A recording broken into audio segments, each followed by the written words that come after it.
was waiting just for you to arrive. So let us start the morning blessing because I'm completely crazy. Yesterday we had the morning blessing was for the generation that was in my generation, what we will go through. And this morning blessing is for the sandwich generation. And these are the people that is in the squeeze, the sandwich generation squeeze, anchoring your pillars midstream. So these are like the younger, our children that are in their 50s, right? And back. So 50s to anywhere. And of course, they call them the gens, right? So good morning, everybody. How are you feeling this morning? Here's your morning blessings for today. Today, I want to speak directly to the people that other kids would say, you're so chismo, I love it, thank you, I'm drunk with life. Let's start again. I want to speak directly to those kids that Lisa might have seen. And at school, they would call the Latchkey Kids.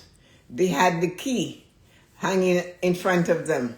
I remember my son, who is always smugged. He's been smug since the day he was born. When the Irish nurse looked at him and go, "Oh, you a cutie pie, aren't you?" As soon as he was born. And I think he heard her.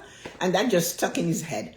So anyway, he used to say to me, "Mom, on the bus, there are kids with keys hanging on their neck. Why?" I said, "Because when they come home, they have to let themselves in." "Oh, so when they come home, they don't get hot chocolate. They don't get freshly made bread or soup." "No, they're home. Their parents are working." Okay, so we got that. So that's how I found out about this. So these are the people I want to address through you guys and those of you on TikTok who are in your 40s or you're the generations they call you. Whatever generation they call you, Gen X, Gen Z, Gen P, Gen R, I don't know. There's so many gens, I don't know which one you are.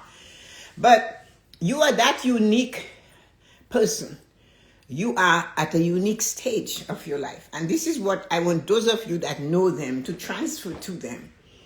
Where they are right now, as you know, some of us that are older, our children are not doing that yet for us, right?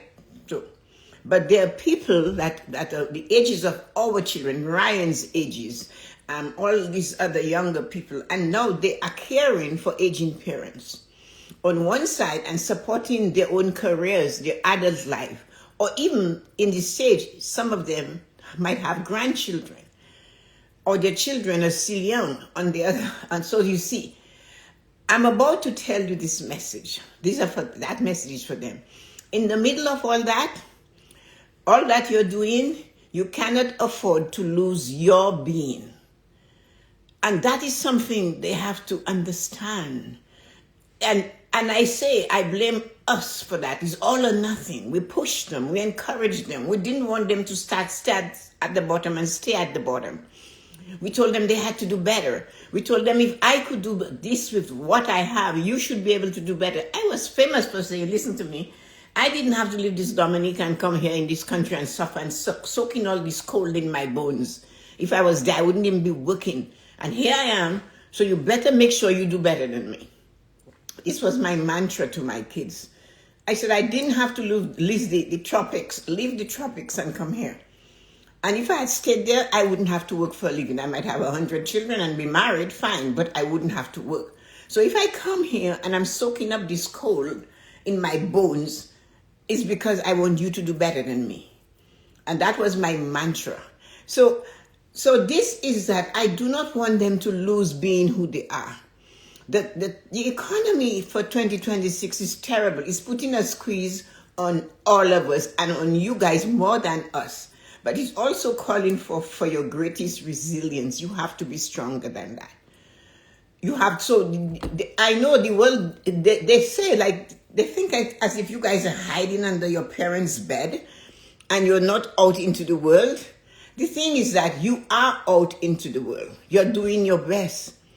But if you have that generation thing before, after your name, they're always expecting a majority of you guys to fail or they'll never get a job, or it's the word they use to describe this generation, people in their 20s, 30s, 40s going up like that. Maybe when they get to 50, they stop telling them that. But in their 20s, you will never get this. You will never. You will just never. You will never. The only thing they haven't told them is that you will never take another breath. But they tell them they'll never own a home. They'll never have this great job. They'll never go on a vacation. They'll never, never, never. And my mom had told my cousin, never say never. Don't say never. Don't believe in never. Because never can be a very strong, powerful, negative anchor in the mire of horrible life. So we cannot say that. You have a choice as whatever you are today, from your 20s to your 40s, and you still are making waves and planning things, looking after parents, running here, running there. They did that. That is a midlife. That's your midlife. You have all this responsibility. And you have to go in and do your best, but you cannot stop being you. And that is one of the reasons why I always tell these people, all of you, including Ryan, when I was with him every week, you need a vacation. You need to anchor. You need to stop. You need to drop your anchor sometimes. The world is going to tell you no. And by the time you catch up, you have to pay the mortgage, do this. Of course, you have to do all that, but carve space to anchor. Carve space so that you can think is when you stop listening to all the negative vibes and you put yourself on a vacation or in a small area where you can concentrate. That's when you will find what you're looking for, and you'll see that you have to keep being. You are not a human doing. You're not a human failing. You're not a human nevering. You are a human being. So a human being has to be. And through all what you go through, there are times you need to just breathe. And I am not saying for hours. You're not, what you call them, you're not one of the people sitting, a sadhu or any of these type of people that have found their calling and sit in stillness and silence for days. No. You still have a world spinning around you. And every now and again, you have to go in the clouds. Every now and again, the wind will push you where you do not want to go. Every now and again, the wind will stop pushing you and you will decide, I cannot go this way. So many of you are looking at your retirement timeless and seeing them shift further into the distance. You look at the timelines and you think, I can't retire when you retire, Tessa-Marie. I can't retire when my mom retired. Who said that? You cannot hope to retire. Listen to the word here. I don't use that word. You cannot hope to retire when I retired. Because you see, hope is not a plan. Hope is not a plan. And nostalgia about your parents retiring is not a strategy either. So you have to choose in the middle. And that's why I have a new one coming, and I'm talking about the gap. There is your parents' retirement, and you saw it's all nostalgic. Did they retire? Mom and dad traveling. Fine. That is not a strategy. They had a plan. They weren't hoping to be there, but they had a plan, maybe a small plan. Maybe a plan when the day they packed everybody in the car and drove to Montreal and there were no seatbelts, 7 people in one car, and there are no seatbelts, and you're driving for 5 hours to go for Thanksgiving in Montreal. Yeah. Because that was how it had to be. So you see, that was the plan. And maybe at that time there was the dream one day, no, we will not be driving a small car, we'll have a van, so everybody will have space to stretch their legs. But they kept doing the small things. They kept visiting the family. They kept staying connected, and they kept being. So even if now you are the one running, I was talking to a young lady in the United States the other day, and she was telling me the responsibility she has with a mother on one side, a father on the other side. Not together, and she's in the middle. And she has a family, and she has a job. And she is one of those gens, earlier gens, but one of the gens nonetheless. And she just keeps going. But she came to enjoy a few hours with friends. That is being, that is choosing to do it. That is choosing to say, Grammy or somebody, stay with the baby. We have to go for a vacation. Or maybe we have to remind our children, hey guys, take a break. go away for the weekend. Just go. It doesn't matter where you go, just go. And we will hold it for you.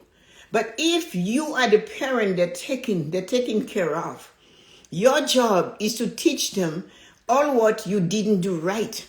That made you are the one that they have to support. So your job is not to expect them to teach you. Your job is to tell them, we didn't plan. We didn't take time off. We were just working and making money. We didn't breathe. We didn't sit across the table with a candle between us and just sit there because that's how we could do it. But all we did was work because we believe the more money you have, the more success we will be. And we abuse our physical body. So today, here you are. We didn't stay connected to the world as it was spinning by because we were afraid to get caught up in doing something. And there we are. Mentally, we are not equipped to handle the rest of our life. And if you have enough sense at that time when that child is helping you, your job is to remind them to be. Your job is to remind them to be in the moment and take a break and realize that all of what they have to do will always be there for them to do. But being the age they are will not always be there. Doing the things they do now will not always be there. So the timeline is far for them. They're scared. And they figure they won't get there. It feels like the goalpost is constantly being moved. But it's not, guys. Let's look at it from this angle. You aren't failing. You're not falling behind. You're being asked to redesign the blueprint. You're being asked to recalculate, change your paradigm, shift some things, turn things around a bit. Take a moment to breathe in everything you do. We always have to have examples. And although when our children look at us, I know for mine for sure, they think I am retarded. I swear they believe I'm retarded. But we have something to offer. We are wiser than you guys think. And we are the parent that took you from where you were, a seedling, into where you are. Somewhere along the road, we put you there. So now that we are older, and every time we open our mouth, you need to correct us. That's great. Keep doing that. Because you too will have the same future. It's just waiting for you. So, but go back and look at all what we had to do. Many of us had to be juggling our job, teaching, working in there, going to do the shopping, grocery, looking at that, driving you here, picking you up there. We never stopped. And now you have to take care of us, and we hurt because that is not what we planned for you either. So think of a bridge under heavy traffic. If the bridge is rigid, it cracks under the weight. If it has expansion joints, it moves with the load and stays standing.